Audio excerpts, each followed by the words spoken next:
Sallallahu ala Muhammad sallallahu alaihi wasallam. Sallallahu ala Muhammad sallallahu alaihi wasallam. Alhamdulillahilladzi anzala as-sakinata fi qulubil mu'minina liyazdadu imanan ma'a imanihim. Ashhadu an la ilaha illallah wahdahu la syarika lah wa ashhadu anna sayyidana Muhammadan abduhu wa rasuluhu la nabiyya ba'dah. Allahumma salli wa sallim wa barik ala sayyidina wa habibina wa syafi'ina wa maulana Muhammad. وصلي وسلم ورضي الله تعالى عن كل الصحابة رسول الله أجمعين. أما بعد فيا أيها الحاضرون الكرام أوصيكم ونفسي بالتقوى الله. اتقوا الله حق تقاته ولا تموتن إلا وأنتم مسلمون. فقال الله تعالى في كتابه الكريم وهو أصدق القائلين: أعوذ بالله من الشيطان الرجيم. بسم الله الرحمن الرحيم. ومن يهاجر في سبيل الله يجد في الأرض مراغما كثيرة وسعة ومن يخرج من بيته مهاجرا إلى الله ورسوله ثم يدركه الموت فقد وقع أجره على الله وكان الله غفورا رحيما. صدق الله العظيم وصدق رسوله النبي الكريم ونحن على ذلك من الشاهدين والشاكرين والحمد لله رب العالمين. Hadirin jamaah salat Jumat yang mulia, mari kita bersungguh-sungguh bermujahadah, kiranya bertambah ketakwaan kita kepada Allah pada setiap kesempatan. Bertambahlah kiranya kesyukuran kita atas segala nikmat yang didapatkan. Bertambahlah kesabaran kita atas segala derita yang ditimpakan. Bertambahlah ketawaduan kita atas segala pencapaian. Wa may yashkur fa innama yashkuru li nafsihi wa man kafara fa innallaha ghaniyyun hamid. Siapa yang pandai bersyukur, Allah tambah karunia itu. Dan siapa yang kufur, Allah itu maha kaya. Sungguh Allah itu tak mengharapkan, tak membutuhkan apapun dari alam semesta. Salawat beriring salam semoga senantiasa dilimpahkan keharibaan junjungan kita yang mulia, Habibana wa Maulana Muhammad. Allahumma salli wa sallim wa barik alaih. Hadirin jamaah salat Jumat yang mulia, bulan ini kita berada pada dua momentum yang sangat besar. Yaitu pertama adalah Muharram, hijrah, tahun baru Islam, dan sekarang sudah berada di pertengahan Muharram. Kita peringati Muharram sebagai tahun baru Islam, dan pada tanggal 10 Muharram dan sampai akhir bulan ini pun kita masih mengisi bulan Muharram ini dengan kepedulian kepada anak-anak yatim dan orang-orang miskin. Momentum yang kedua adalah tahun ini kita merayakan kemerdekaan negara Republik Indonesia yang kita cintai. 77 tahun sudah merdeka. Oleh karenanya khutbah yang singkat ini, hijrah untuk kemerdekaan. Bagaimana kita mensyukuri kemerdekaan yang sudah diperjuangkan dengan tetesan darah, air mata, nyawa dari para syuhada yang mereka tak pernah mengharapkan imbalan apa-apa kecuali ridho dari Allah Subhanahu wa ta'ala. Saudaraku kaum muslimin, dalam sebuah buku yang Khatib tuliskan sekolah anak kita, memuat ada 4 virus kemelaratan. Ada 4 virus kemelaratan yang bisa mematikan kehidupan kita. Dan keempat virus inilah yang sedang melanda negeri kita dan hampir seluruh negara-negara Islam di penjuru dunia. Dan kalau kita tidak terbebas dari virus kemelaratan ini, maka sesungguhnya kita tidak pernah merdeka dan tidak merasakan arti kemerdekaan, apalagi kita mampu mensyukuri kemerdekaan itu. Yang pertama, virus kemelaratan yang Khatib maksudkan adalah kemiskinan.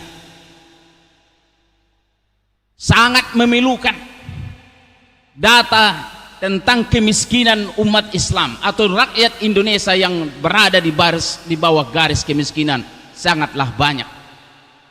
Apalagi untuk skala dunia, untuk negeri Indonesia ini saja banyak sekali saudara-saudara kita yang hidup dalam kekurangan, yang hidup di bawah garis kemiskinan, yang untuk makan kesehariannya susah.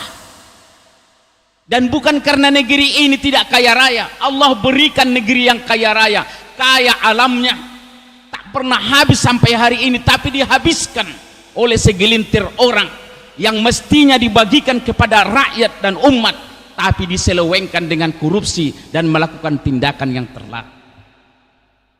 Dan inilah virus. Apalagi kalau sampai sikap mental kita sebagai umat Islam itu tentang miskin, sudahlah, ini memang takdir Allah dan tidak mau bekerja. Inilah sebenarnya yang dimaksud dengan virus kemiskinan. Kalau sikap mental kemiskinan ini ada pada diri kita, maka sampai kapanpun kita tidak akan bisa merasakan kemerdekaan. Kita akan tetap menjadi orang-orang tertindas dan dizolimi, dan selalu menjadi alat-alat yang digunakan untuk kepentingan orang lain. Kalau hari ini generasi kita miskin, jangan sampai lagi anak-anak kita nanti juga mewarisi kemiskinan. Tapi harus kita wariskan mereka dengan ketercukupan. Yang kedua, virus kemelaratan itu adalah kebodohan. Masih sedikit akses pendidikan yang diterima oleh umat Islam di negeri ini atau rakyat Indonesia ini. Sebahagian besar dari umat kita masih jauh tingkat pendidikannya. Baru segelintir orang yang bisa mencapai kuliah atau sampai sarjana. Bahkan yang sampai tingkat SLTA, SMP, bahkan sebahagian sekolah dasar pun tidak bisa. Ini soal kebodohan. Dan tanggung jawab ini ada pada negara. Melindungi orang miskin, pendidikan, semua itu tanggung jawab negara. Tapi bila mana hari ini kita tidak mendapatkan pendidikan itu, anak-anak kita di penjuru negeri, di kampung-kampung terluar terbatas sana, masih banyak yang tak bisa sekolah. Walaupun sekolah sarana pendidikannya sangat minim, maka sesungguhnya kita tidak merasakan kemerdekaan. Yang ketiga, virus yang mematikan itu adalah kemalasan. Berbahaya kemiskinan, bahaya kebodohan, tapi jauh lebih berbahaya kemalasan. Orang miskin kalau dia sungguh-sungguh bekerja keras, ada peluangnya untuk menjadi orang kaya atau orang cukup. Orang bodoh pun kalau dia belajar bisa menjadi pandai, tapi kalau orang malas, dia tidak akan bisa menjadi apa-apa. Dan Allah sangat murka kepada orang malas ini, dan disebutkan sebagai ciri orang-orang munafik. Mereka berdiri dalam keadaan malas untuk mendirikan sholat.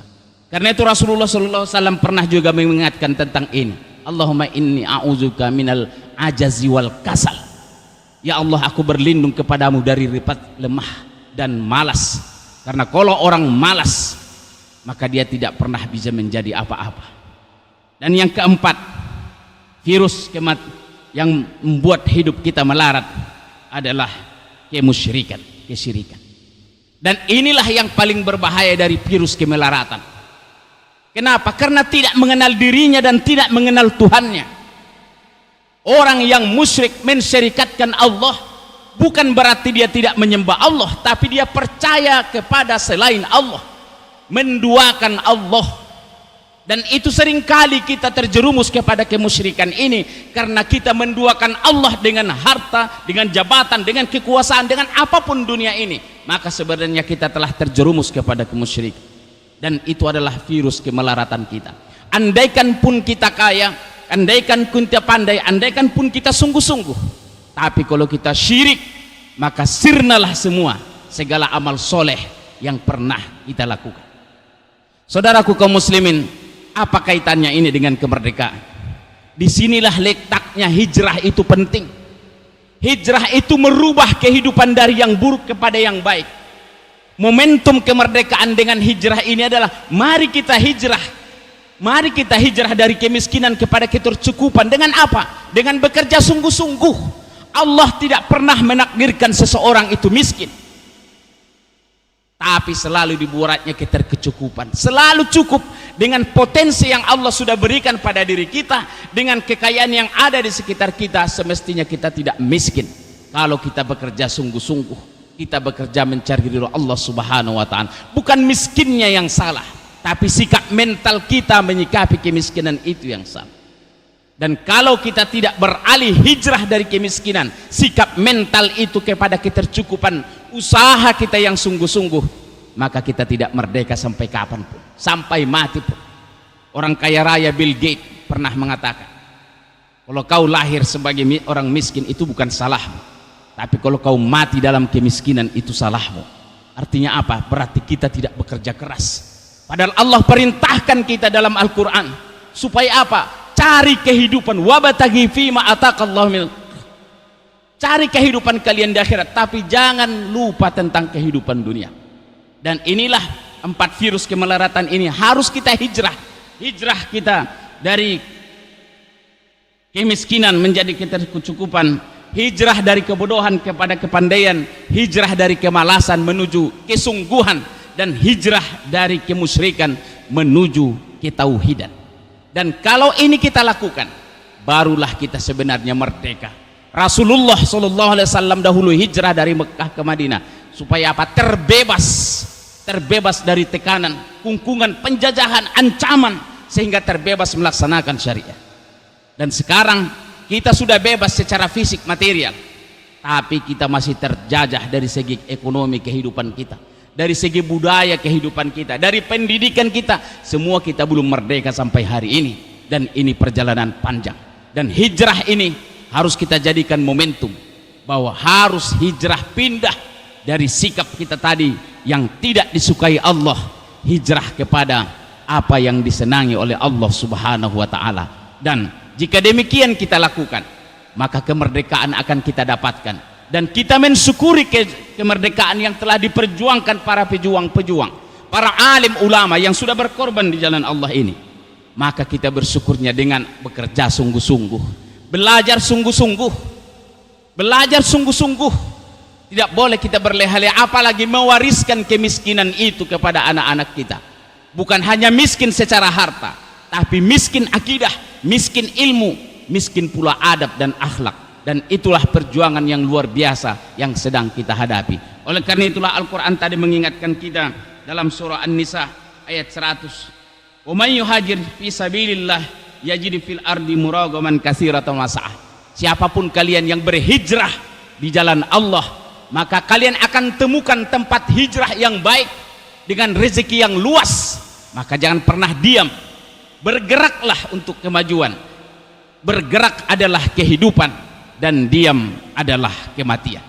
Inilah pesan yang disampaikan oleh Rasulullah SAW kepada kita, bahwa hijrah itu dari apa yang dilarang oleh Allah kepada apa yang dicintai oleh Allah, dan kemerdekaan yang Allah anugerahkan atas rahmat Allah yang Maha Kuasa. Kemerdekaan ini diraih oleh para pejuang kita, dan kewajiban kita generasi yang sekarang mensyukurinya dengan cara berbuat yang semaksimal mungkin. Apapun yang bisa kita kerjakan sesuai dengan kapasitas kita, dan itu semata-mata kita niatkan untuk mencari ridho Allah Subhanahu wa Ta'ala. Semoga Allah memberikan kemuliaan kepada para syuhada, para pejuang negeri ini yang sudah berkorban jiwa dan raga untuk memerdekakan, mempertahankan negeri Indonesia ini. Dan kita pun diberikan kekuatan untuk mendidik anak-anak kita, menyiapkan anak-anak kita menjadi generasi yang beradab, berilmu dan berakhlak, bertauhid kepada Allah, sehingga nanti kalau suatu hari kita meninggal dunia dan di akhirat ditanya oleh Allah, jawaban kita sudah turut mensyukuri kemerdekaan dan menyiapkan generasi yang mampu memajukan bangsa negara dan umat Islam di negeri ini. Barakallahu li lakum fil Qur'anil azim wa nafa'ani wa iyyakum bima fihi minal ayati wa zikril hakim wa taqabbala minni wa minkum tilawatahu innahu huwal ghafurur rahim.